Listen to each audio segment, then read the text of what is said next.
সব এক একটা ছুঁচো মরা ইঁদুর মরা গন্ধওয়ালা জামা কাপড় নিয়ে আসবে। আমার বাবাকে এই জন্য আমাকে নিয়ে গিয়েছিল। এই শোনো, বলছি আমার লুঙ্গিটা একটু কেচে দিও তো। এই বাবু, তোর বাপকে ভালো করে বলে দে, হ্যাঁ আমি কারো শোয়ার কথা গন্ধওয়ালা লুঙ্গি কাচতে পারবো না। আমি এই জন্য আসিনি এই বাড়িতে। সারাক্ষণ আমার সাথে খালি চোপানো হবে আর কাজের সময় আমাকে দিয়ে কাজ করাবে, আমি পারবো না করতে। এই আমি বলেই তোর সংসার মুখ বুঝে করছি রে, আর তুই দুমুটো খেয়ে বেরোতে পারছিস। হ্যাঁ এখনকার মেয়েরা না রান্না ঘরে যায় না, বুঝেছিস? সারাদিন তো খেটে খেটে মরবো, কোনোদিন তো সুনাম করবো না। তুমি কি রান্না করছো গো? কিচ্ছু রাজি না আমি। তোর বাবাকে বল রেঁধে বেড়ে তোকে খাওয়াতে। এই সংসারে আমি কোনো কাজ করি না, তাহলে তোর বাবাকে বল রেঁধে বেড়ে তোর মুখে টিউশন দিয়ে যেতে। আমি কিচ্ছু করতে পারবো না। সারা জীবন কি কি খাবে, কি কি খেলো, কি কি পড়লো, শুধু এই চিন্তাই করে গেছি।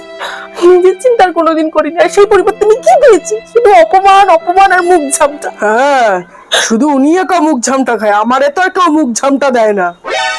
বুঝবা বুঝবা একদিন বলে না মানুষ দাঁত থাকতে দাঁতের মর্যাদা বোঝে না। বুঝবা যেদিন বুঝবা সেদিন আমি থাকবো না। তোর বাপকে বলবি আমার সাথে কোনো রকম না আপত্তি না আছে। হ্যাঁ যদি খুব খারাপ হয়ে যাবে। ওরকম নোংরা মানুষের লোকের সাথে আমার কথা বলার কোনো প্রয়োজন লাগে না, বুঝেছিস? আমি বলি সবটা মুখ বুঝে সহ্য করি, তোর সব জ্বালাতন সহ্য করি। এই আমার মতো মেয়ে বলি না সংসারটা করে গেলা গো। অন্য মেয়ে যদি থাকতো আমার জায়গায় তাহলে বুঝতা কি করতো। তোমার ভালো পেয়েছে তো সেই দাম দিতে পারছো না।